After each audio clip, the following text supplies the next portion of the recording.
Welcome back to the Remedial Film Class Podcast. I'm your host, Dan. And I'm Travis. And I'm George. And George loves movies, but only if you make him. He only loves 10 movies. Well, hopefully we'll turn him one more. Hey, Travis, what is George watching this week? This week, George will be watching the cult classic, Blues Brothers. Never heard of it. Just kidding. It's amazing. Spoiler alert. Sorry, George. It's a little indie film. George, do you have anything to say about the Bluesy Brothers? Are you familiar with these guys at all? A little bit. Do you have any idea what the major connection is to maybe a film we've done previously? No. Actually, maybe yes. I think you mentioned it when the car crash in Werewolf was the same director, right? You're taking notes. Look at this guy. He's prepping for the final. He's all right. Well, before I spoil it or show any more enthusiasm for a movie that I love, let's get to work. Everybody take your seats. Class, sit your ass down. All one of you. Yeah, I'm sitting. We can proceed. All right. So, hey, George. Yeah. Blues Brothers, man. Yeah. Blues Brothers. It's a movie. It has the blues. It's got a couple of brothers. Are they truly like brothers? I wasn't talking about them. No. I'm saying, like, I know they were both in an orphanage but they're not really brothers, right? I didn't see any birth certificates. Yeah, I don't think they're blood related, which makes it even funnier. But they're the Blues Brothers. I thought the same thing. Yeah, I mean, he said his last name's Blues, but I don't know. I think that's a pseudonym. Yeah, I think it's manufactured. Last name relatives. Blues, first name Brothers with a comma. So what do you think there, George? What's your first take on the film? I feel much the same way I felt about RoboCop. Wow. Oh. In my notes here, I have a question. People like this movie? Oh, man. Did you watch the 1.5-hour version or the 2.5-hour version? I think I watched the 4-hour version. That's what it felt like. Just take note. He is drinking, so he's going to be a bit belligerent. Ooh, we get mouthy George. I just started, though. Mouthy George. Well, I'm not going to be talking about finding a dead body this time, so I think we'll be all right. Okay. Fuck. Oh. I suck.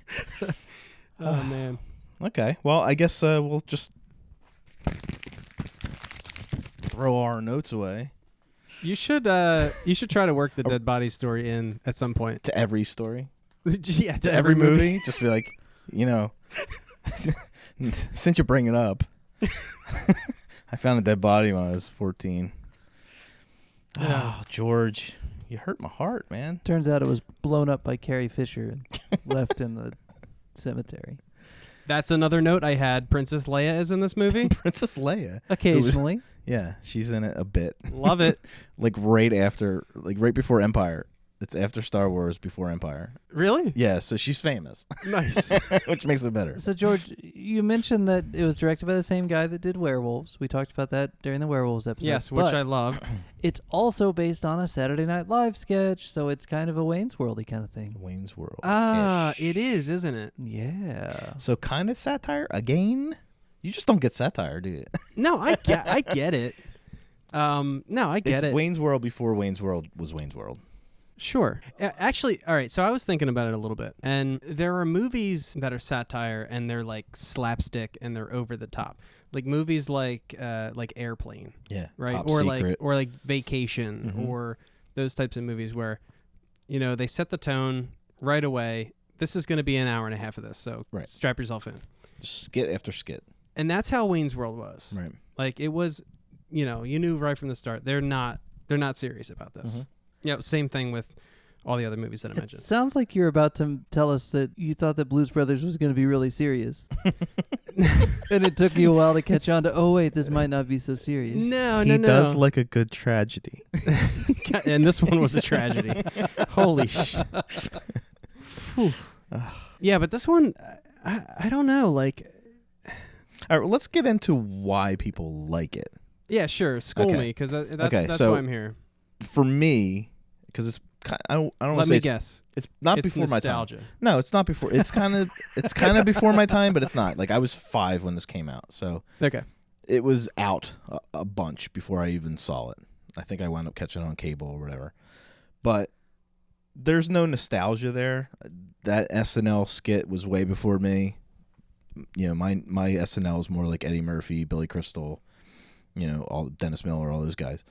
So I had to, because my parents were who they were, they kind of showed me the older stuff. So I knew who they were. I knew who John Belushi was. I knew who they were. But the music. Oh, the music was fantastic. The movie was basically, they took 2 guys from SNL and they're like, all right, let's put them on an outlandish adventure that makes no sense whatsoever. Put them in every situation they can be in just so that we can get all these icons to be in our movie, basically. So, like, for me, I add that to the fact that it's kind of, I don't know if you've ever seen, like, 70s musicals, like West Side Story or Jesus Christ Superstar. Like, all those movies, that musical, you know, they're about to break into a number and they're about to dance. Like, it has that feel. It certainly does. So it's definitely dated, but then again, that kind of had a renaissance recently where they're able to do it again as long as they have the right talent and the right show. You can still watch a musical. So when Landis did this, he handled it as if it was a. Are you saying that it's difficult to make a good musical? Not then, it wasn't, but it's. This is like the Batman Begins of musicals.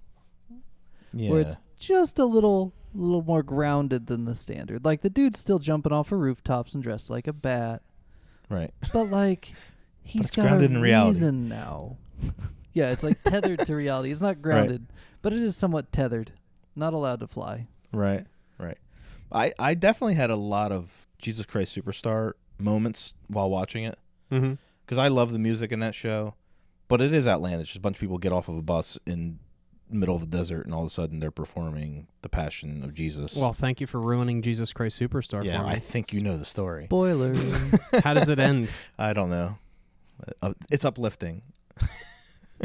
But, so, yeah, to me, it has that feel. So I don't mind the dancing and the singing, especially when it's people like Ray Charles and, James Brown. Like, they took a formula and then they just injected A-list talent. So to me, I did not have a problem with that.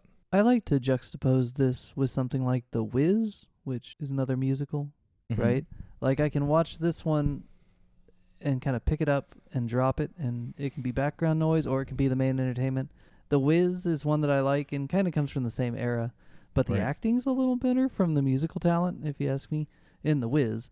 But it's also, like, scarier to kids and more involved story-wise, and you have to invest or else you just don't connect. Whereas Blues Brothers is so stupid that it doesn't matter where I turn it on. I love it as much as I did if I watched it from the beginning. Yeah, and then you add the characters. Like, I think those two are in their A game. The movie is ridiculous. I even put that in my notes, and I sent that to Dan when I was watching it. I even wrote it. This movie is ridiculous. And I don't remember half of it. So I haven't seen this movie in like 25 years. Yeah. So I was watching it pretty much for the first time. And I've seen parts of it over and over again throughout my life, but to sit and watch them, that's why I love doing this. To actually sit and watch it. I remember some things, but it was corny at some parts, and it was ridiculous, and nothing was explained. And then it was explained, but half-assed explained. Like, you never know why half the shit's happening, why the car is indestructible and can flip and all this shit. Well, it's got cop tires and cop suspension. Travis, weren't you listening? It's got cop everything. It's got cop shocks. They don't explain Carrie Fisher until the end, and, it's just like the random Nazi stuff. Like, there's just so much in this movie. It's almost like watching Cannonball Run type movie, which again is another 80s type movie. And again, I was watching it, and it has, obviously it's predictable. So like all of these groups that they're pissing off, the Nazis, Gotta find them. the Carrie Fisher, the cops, the good old boys. Yeah, that's what they're called, right? Yeah. You know, obviously they're all gonna like converge at the end. Yeah. Hey, George, can we talk about you just looking at the setup of a movie and then not watching the movie, but instead just projecting out what's going to happen to all the characters because you don't care about the feelings? I did that today watching a different movie. I Georged it, and I hated myself. How do you do that? I looked at this movie, and I was like, well, it's an ensemble cast. That guy's going to survive. That kid's going to survive, and all the rest of them are going to die protecting those two. And I'm like, I just Georged this movie. I'm only 2 minutes in, and I already figured the whole thing out. How do I live like that? I don't know. I saw an anecdote the other day. You guys will like this. Talking about, it was from the perspective of a girl talking about a friend of hers who was a boy, a man, a male. I don't know how old this guy is, but he's old enough to do drugs. So that's important to the story. She said, I'm friends with this guy who was a libertarian until he tried MDMA. And then he realized that other people have feelings. And now he's a liberal. What? So I feel like we need like that thing that's going to snap George into stop looking ahead and just feel the movie. Feel it now, man. Movies give feelings. I feel it. Hey, so George, we'll get them there. There is a police chase for almost no reason through a shopping mall. And you didn't enjoy that? You weren't the whole time be like, this movie's amazing. Creighton, MF, and Duke, man. You don't know who that is yet because you haven't seen all the Jason movies. But the cop in the passenger seat during that chase. Who was on 20? Wasn't he on 21 Jump Street? He was. Stephen Williams. He's awesome. One of my favorite actors. And he's Creighton, MF, and Duke. Yep. And he's in a shopping mall having a police chase with John Landis in the other car. You didn't love that movie after that, or before that, or during that. I remember watching that, and I'm like, I think that's when I wrote this movie is ridiculous. It was either that or when Carrie Fisher. It was when he was doing donuts in the middle of the food court. It was when Carrie Fisher pulled out the rocket launcher. with no introduction either. It's just like, is that Carrie Fisher? Just she's got a bazooka. She's Rambo. She's like, she's gonna blow the whole building up. If she'd have just aimed for their feet, and then the movie would have been over. And then everything blows up around them, and they stand up and they just go in the door. I'm like, this movie's ridiculous. She blew up the whole building. It's so good. So with the mall, apparently, they just were like, hey, we're gonna do this. We're gonna go. They found an abandoned mall. They built the entire storefronts of like 21 stores. So that's all fake. And they used real stores too. They got sponsorship from all those companies to bring in product. And they only had to pay for the stuff that they damaged. Which was everything. Which was pretty much everything. But they created this mall in an empty mall. Like, they totally made a real mall out of a abandoned mall. Yeah. So they were able to just go in there and just go hog wild with the cars. That's why it's that way. Because it's like, it's kind of like if you were 14 and you got the keys to your parents' car and you're just going to go drive it. You know what would be funny if they did the whole thing and then they realized they didn't have any film in the camera? And they're like, oh, shit.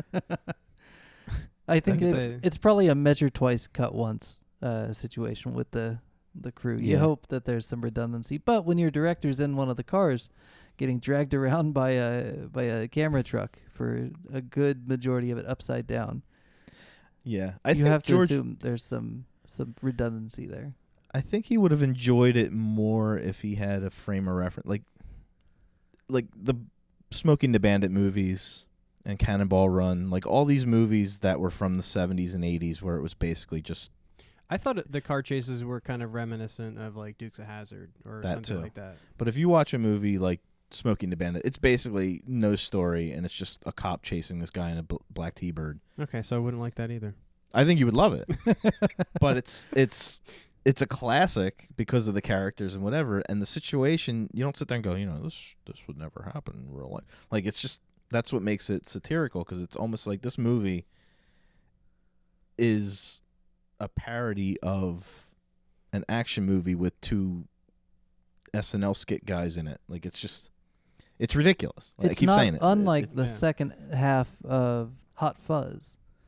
When they get out of the Jalo, which you guys probably didn't even realize that was a Jalo when you saw it the first time, but go back and watch. The first half's a Jalo, the second half is Bad Boys 2. Right. And that's what this is. This is the Bad Boys 2 part. It's just it's like Michael Bay. Those 2 funny guys, it's 2 other sort of less funny guys. No offense to John Belushi. I'm mostly looking at Dan Aykroyd when I say less funny. Although I wrote it down, he is a great silhouette.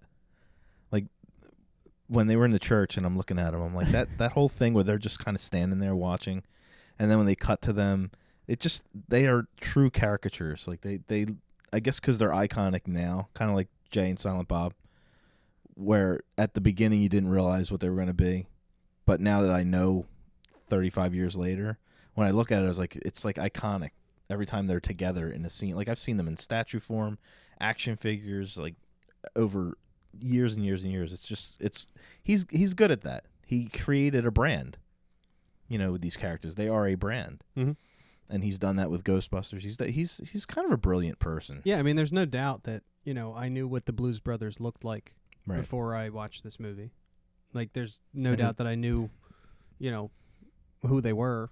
And they make people feel good at weddings when they try to dance, because these 2 cannot dance. They are the most ridiculous dancers. Yeah. But you know who else really can't dance? Most of the people in that diner scene. Oh my God, yeah. I was just like, man, take 2, guys. Let's do this one more time. They weren't fully into it. One more time. Yeah, they were not fully into it. You could tell when they didn't think the camera was on them. They were phoning it in. Yeah, they were. You gotta love the iconic appearances by Ray Charles, Aretha Franklin. All right, so James Brown. This is how I felt about that. Okay. Oh no. So you have, the Blues Brothers.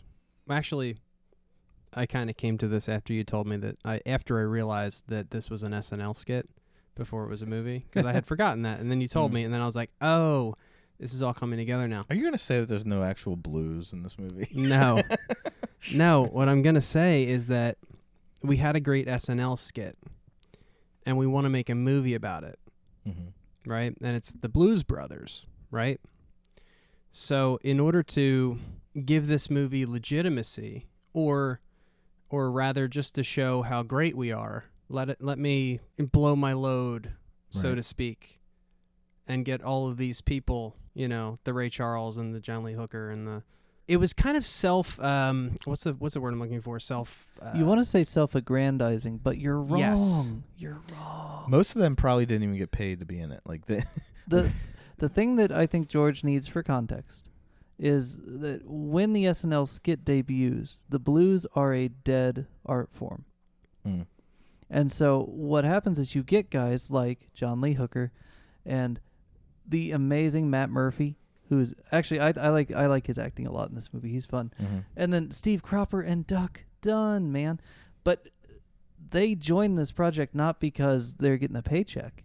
It's because finally their music that they've spent their whole lives working on is got a chance to get back to the mainstream. So they were actually putting the band back together. Yeah, literally putting like that. All those guys were real band members. So basically, there's this meta aspect to the movie where the mid-'60s kind of Booker T and the MGs kind of thing, they are putting the band back together and having a chance at the mainstream because Elrod is putting the band back together. It's Right. 2 things at once. And then all the other appearances, like the Blues Brothers, they actually sold albums or an album before this movie was even made. They were almost like the musical guest on SNL, to where the band that came would jam with them. Basically, they'd come out. So they were pretty well established to the point where they could go to James Brown and say, "Listen, we're making this movie. We want you to play the preacher because that's what you are. You are the man when it comes to this. And we're not even going to give you a script. We're just going to let you go off and do your thing. You can do it live." Yeah, he just did what he did. And he was kind of famous then later on because of Eddie Murphy's thing. But, Eddie Murphy made him huge again when he started doing the James Brown thing on SNL. So, Aretha Franklin looked pretty young, but she was well established, obviously. Mm-hmm. And she was I guarantee you they probably didn't get paid much to do it. It was probably an honor for them. And, you know, we already know that John Landis is huge in music, and he really enjoys iconic music. So I'm sure he probably sweet-talked them into it. So I don't think it was more like a, hey, look what we have, look who we got. I mean, they all fit into the story. The Ray Charles part was awesome. Like, to me, that was my favorite part. Yeah. He really should have warned him that he and had then- a gun, though. I think he really scared the crew at that one part. I want to look up and see who that kid is that he shot at, because he looked familiar to me, but he was so young you can't really figure out who it was. What was the guitar he tried It to was steal? just a Strat. What kind It of was guitar was that? It was a nothing Strat. fancy. Looked like a 70s Strat. There you go.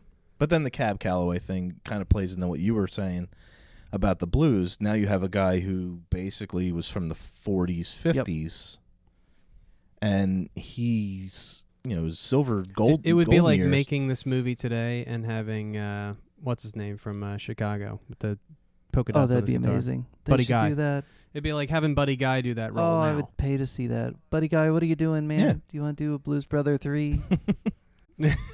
Yeah, Possible. you should. It Live made on me want to watch forever. Rocketeer again. Because my point of reference to 40s music is pretty limited. So, Right. have you ever seen The Rocketeer, Sweet. George? Ooh, No. I love the Rocketeer. That would actually tie into this Jennifer- movie for a second reason. Yeah. Mm. Jennifer Connelly. Travis, have you ever seen Phenomena? Phenomena? It's like Jennifer Connelly's second movie. She's like 16. I don't she can think so. talk to bugs with her mind. It's a Dario No. Argento Sounds like movie. Ant-Man. For some reason, Dario Argento made a movie with Jennifer Connelly as a 16-year-old, and she can talk to bugs with her mind. Okay. But Donald Pleasance is here. Sure. He has a pet chimp who's his assistant because he's in a wheelchair. I'm not making this up. This is all true. It's actually, you have to... Ooh. Season 2, guys. Phenomena. I thought you were talking about the Travolta movie. That's phenomenal. No. Although it would be amazing if you could cross the two over. Dario Argento's Phenomenon. Yes. With Travolta. Dude, John Travolta, have you Yeah. ever seen Blowout? That guy could actually act at one point. Yeah. Blowout yeah. is amazing. Where? Yeah, he had his moments. What movie are we talking about? I'm off on a tangent. We're talking about Blues Dude, Brothers. While we're talking about Blues Brothers, George, you are a guitar player, I'm told, Yeah, right? I think I've seen you play a guitar occasionally. yeah. I'm mildly. Have obsessed you with ever it. played Yeah. a gig that required chicken wire?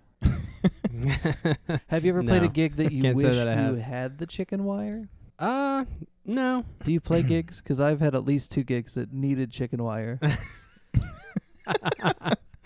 My yeah. wedding reception needed some chicken wire. Yeah, it did. Wow. No.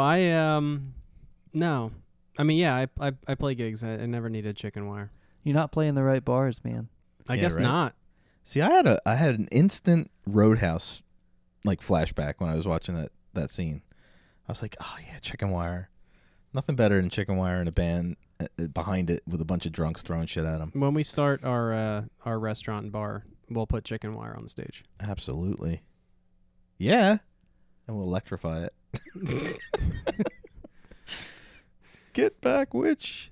Yeah. that would be Honestly, pretty if you funny. get the right guitar amps, it'll electrify itself.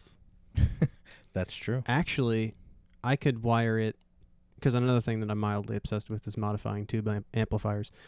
We could actually, as long as we didn't have to move the amp. Actually, we could make it detachable, but like electrify the chicken wire with the amplifier Louder itself. the amp, the louder the shock. Is that what we're going for here? Like, hey, somebody's yeah. climbing on the thing. Hit your boost pedal and zap his ass. Like, boom. A little bit Yes. extra. Boom. You can actually, with the volume pedal, kind of just like control it. At that point, it's just like a the laser rocker. pedal. I'm okay with this. I mean, it's You guys are assault discussing executing and people. battery, and it is attempted murder. Guitar equipment. Whoa. But they shouldn't have been climbing on the fence. That's right. Get back off the chicken Hey, George, wire. how many country songs could you play right now if people were throwing stuff at you? None. One. 2. Rawhide. 2. I can play Folsom Prison Yes. Blues, and I can play The Devil Went Down. I can Georgia. plsay Alcohol by Brad Paisley. Nice. No hot wired? You're not just gonna bing it, bing it, bing it, bing it, bing it, bing it, bing it, bing it, bing it. No. God, No. Mason is not human. No. He's something beyond.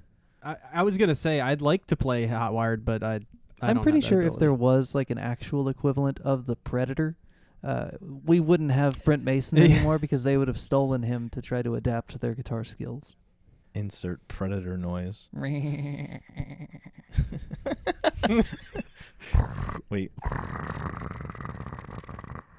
Sounds like there's a real Predator. I finally here. did watch all those movies, and guys, I have some hot takes if you've got a minute.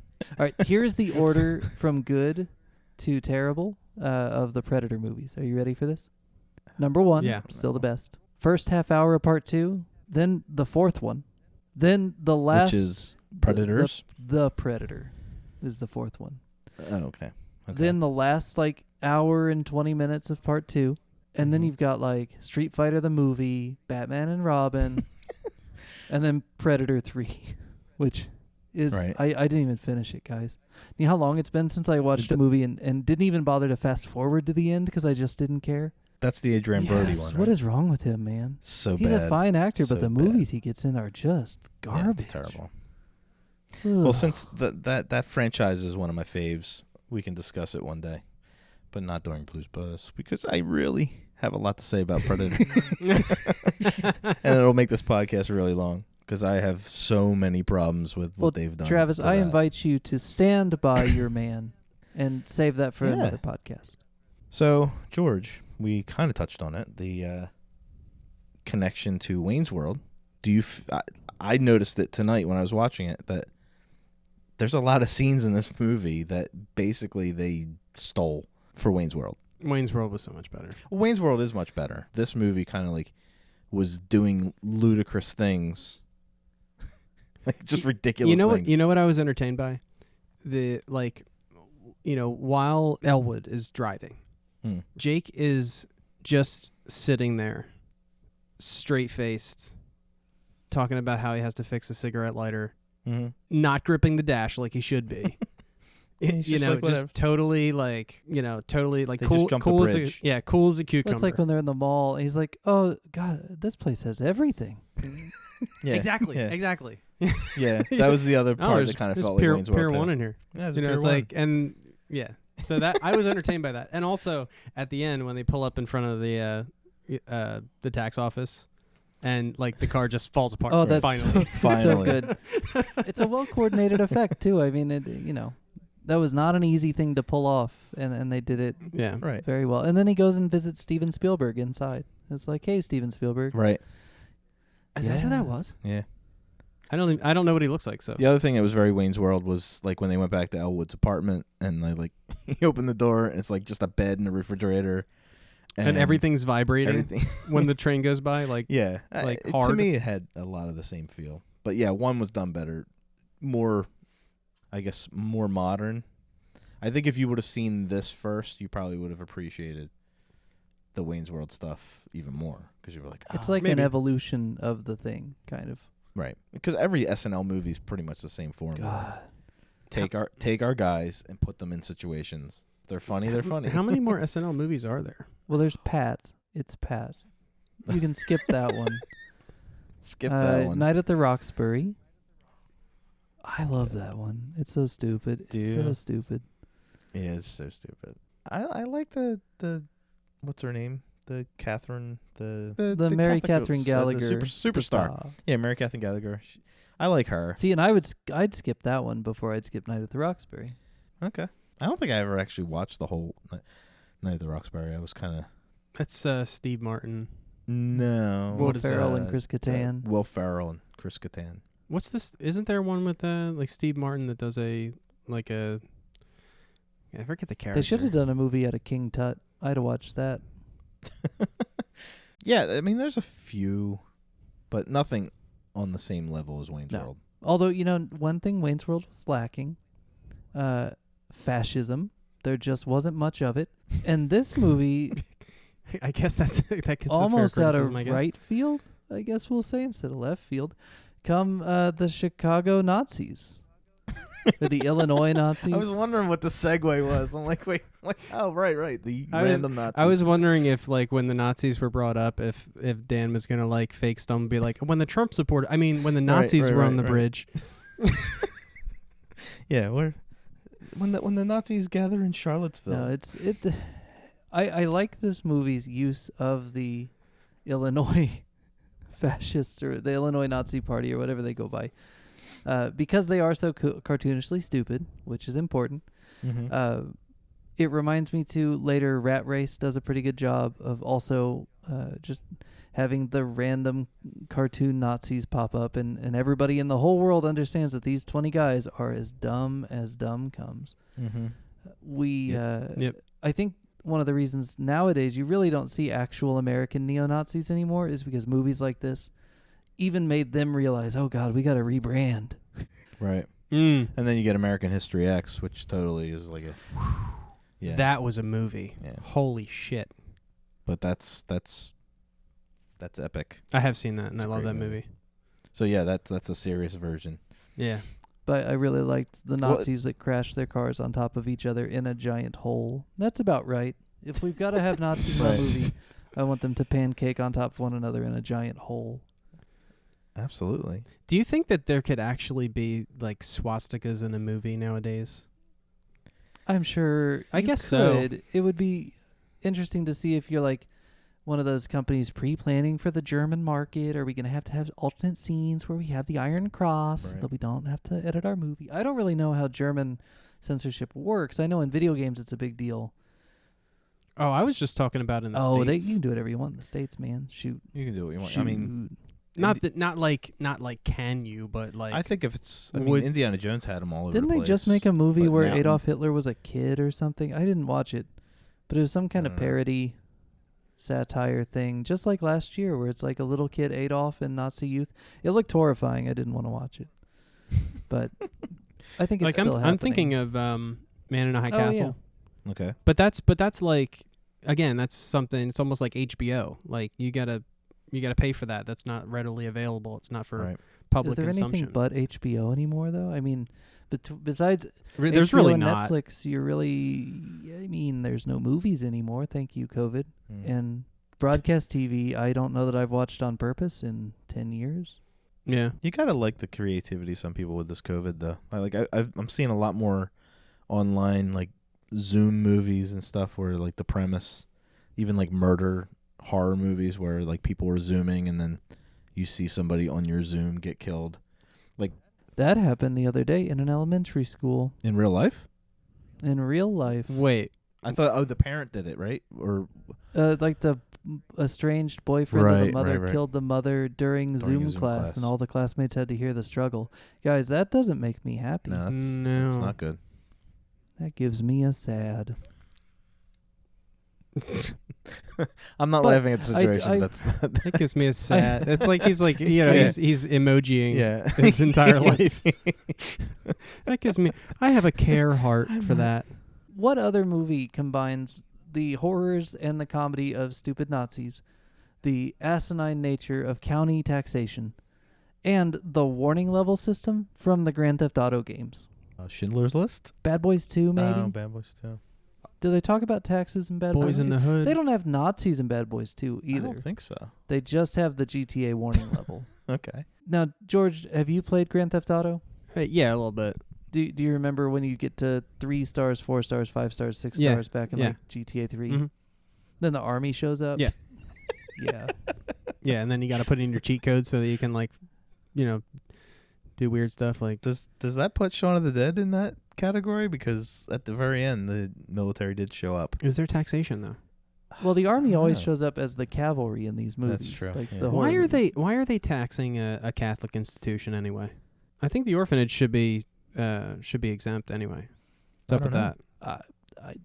You should ask John Landis. This movie's shit. No, I'm just playing. You know what I love most about that that first scene is not the first crucifix, but the second crucifix is amazing.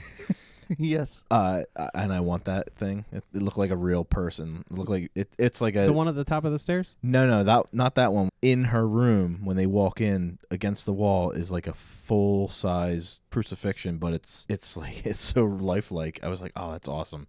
And then her going back into the room, Exorcist style. Yeah. That was just rude. It was completely rude, but I loved it. It was like so Dracula. Like she just didn't even walk. She just kind of put her arms over her and just like slid back like Nosferatu. Yeah. I was like, wait, what? Is that Homer Simpson going into the bushes? What is that? I was entertained by the with them cursing. And her beating and them her up. smacking them, Yeah, and then like it just being like a cyclical like just continuation until her ruler broke, and then she whipped out something else. and then trying to fit his fat belly in the school desk was pretty funny too. Yeah, like there's a lot of funny shit in this movie. It's outlandish. It's outlandish, and it's yeah. Edit that out, and yeah. Gosh, that joke went over like that helicopter scene in the Twilight Zone. Wow, someone died during that scene there, Dan. George is looking at me like, what? What? Does that mean I just died? John Landis killed stuntman and actor. He did not kill anybody. Care face, care heart. There was an Face, accident hold the heart. on the Care set. heart. Yeah, when you see the Twilight Zone, we'll talk about that. So John Landis actually killed a stuntman.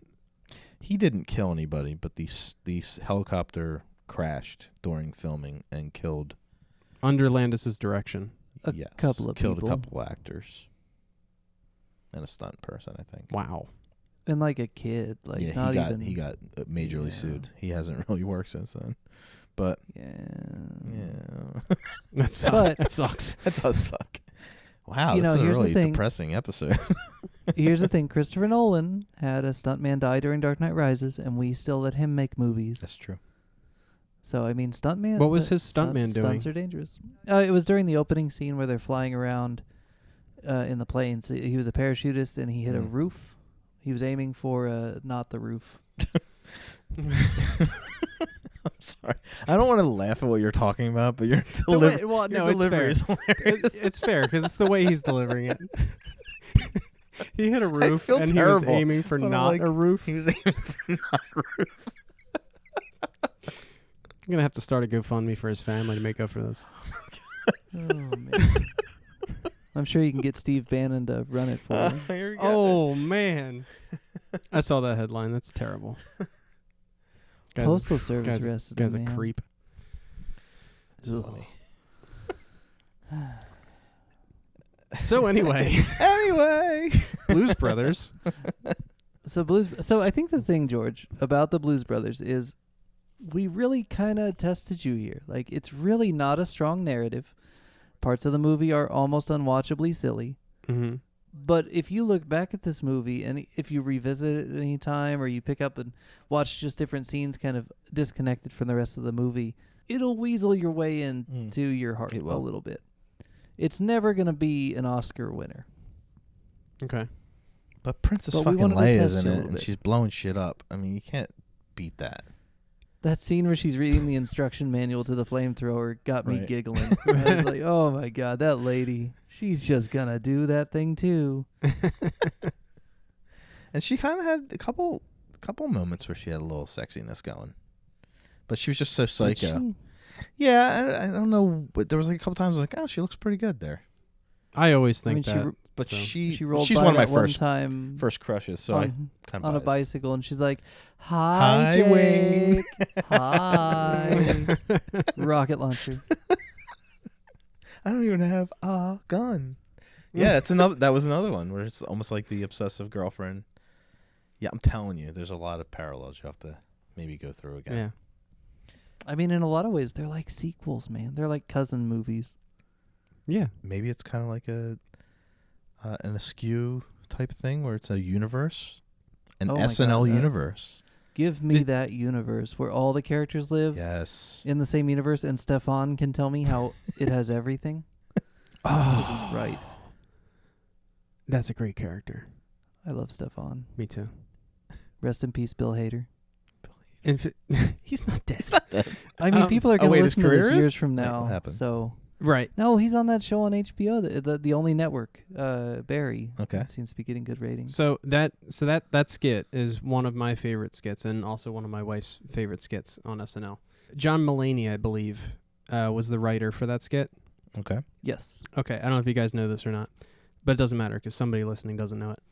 John Mulaney used to write things into that script that he wasn't ready for. That Bill Hader Okay. wasn't expecting. Right. And so that's why he cracks up so often, is because they had a script and Mulaney changed it last minute, didn't tell him, and he had to read it for the first time. That's a stage thing. That has happened to me many times. Because you want to get the person to break. Yeah. And it was beautiful. Mm-hmm. Perfect. Dan just hung up. He's not even here anymore. Dan's I was like, going to say, is Dan even here? Hey, George. So we made you watch a movie, finally, that none of us, I think, are going to defend as our favorite movie, but I think Travis and I could both say that we love this movie. And we hope that you love it someday, too. One day. I mean, just go back to She Caught the Katy, the song from the beginning of the movie, and crank it up with some good bass. And just listen to the duck, man. Let the duck walk on your soul with his bass line. Oh, speaking of that, I think maybe what's missing from George's life is the fact that Paul Schaefer's not in this movie. I don't get it. Whenever he was supposed to be part of the band. They told him he couldn't be in it. Why? Because I guess his contract with SNL at the time or NBC. I don't know. He wasn't doing Letterman at the time, but for some reason he's in the second movie, I think. Yes, and actually, here's an interesting thing that I'll bring back to Warren Zevon once again. While Paul Schaefer was off filming the Oscar-worthy all-time achievement that is Blues Brothers 2000. While he was doing that, Warren Zevon took over as Paul Schaefer's role on the David Letterman show. And so if you love Warren Zevon, it's on YouTube, a lot of these little clips where Dave would throw stuff at him like, hey, write a song in 3 minutes. And, and Warren, being a genius, could like arrange an entire symphony while the camera like watched him on TV. He also wrote a song called Licked by a Stranger while on the show. So I'm aware of that. There you go, guys. Warren Zevon. Classic. Enjoy every sandwich.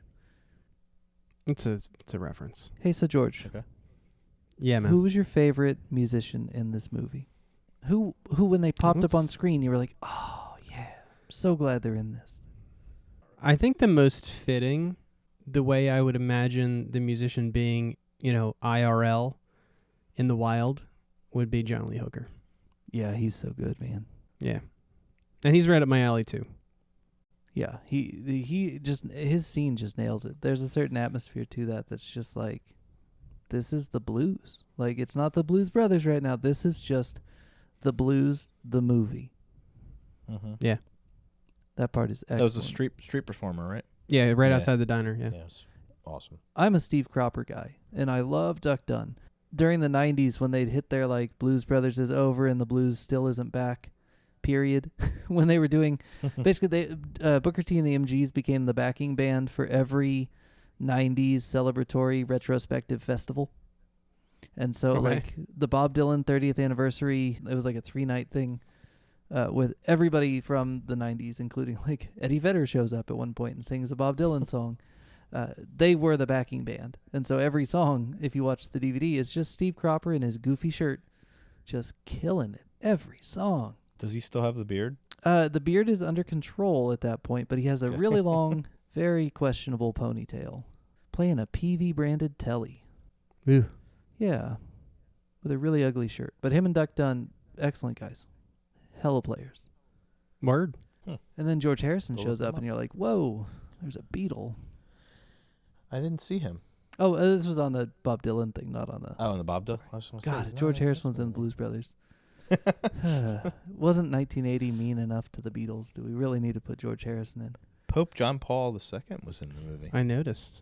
And he apparently stopped by the set and blessed. Stop it. He blessed Belushi and the rest of the crew. There's pictures of him blessing. Are you serious? Yeah, he was on set. Wow. There's so many ways that I could take the John Belushi getting blessed on this movie joke. Yeah, I'm not going to do it. It was before his demise, a couple years. So I don't think the blessing caused him to die and have an overdose. No, maybe he had a couple of years of good stuff. I don't know. He made Neighbors. He was sober then. I think he was sober during this movie, ish. Would you say? I don't know that I should comment on that. Oh, I thought he was sober during this. I know he was kind of, in his prime with this movie. He seemed put together, so I don't know. Hey, George, have you Yeah. ever seen The Blues Brothers? I have. Do you regret it? I don't think we were asking him to like it. I think we made him watch it. No. So mission accomplished, Travis. Yes. His Yeah. eyes graced the film. That's true. What are we going to do to him next week? This coming week, we will be watching a fun, lighthearted film. Okay. You should enjoy it, I hope. It actually better than features that. one of your favorite guitar builders, Yes. Really? Mr. Anderson. Anderson. We're going to watch The Matrix. Stop it. Yes. It's happening. Nice. Guys, this movie is one of the reasons why we're doing this podcast. Okay. Excellent. So there you go. We were going to watch Speed, but I figured, all right, we'll watch another Keanu Reeves movie that's, shows his acting abilities. Because The Matrix is one of those movies that I haven't seen, right? Check. And it's much like Back to the Future, where it's everywhere, right? And I've been waiting to watch it Mm-hmm. so that we could. And it's everywhere now a lot. Like, it's referenced now more than ever. Yeah. Yeah. So yeah, I've been waiting to watch this. This is exciting. I hope I like it. Shoot. I hope so, too. Otherwise, I think we're throwing in the towel. Oh no, we have quite the strong finish for season 1 coming up for George, but he doesn't need to Yes. know about that yet. Cool. Cool. So we're going to take on All right. the red blue pill. Let's get to work. Oh do man, it. we're gonna red pill George. He doesn't know what that Think I'm- means though. I think I'm already red-pilled. No, not the way that they did it in this movie. But we'll talk about that when we get to it. Nice. All right, very good. All right, thanks for listening to the Remedial Film Class podcast. As always, you can find us on Twitter and Instagram at Remedial Film Pod. You can find us at facebook.com/remedialfilmpod. And of course, you can email us, remedialfilmpod@gmail.com.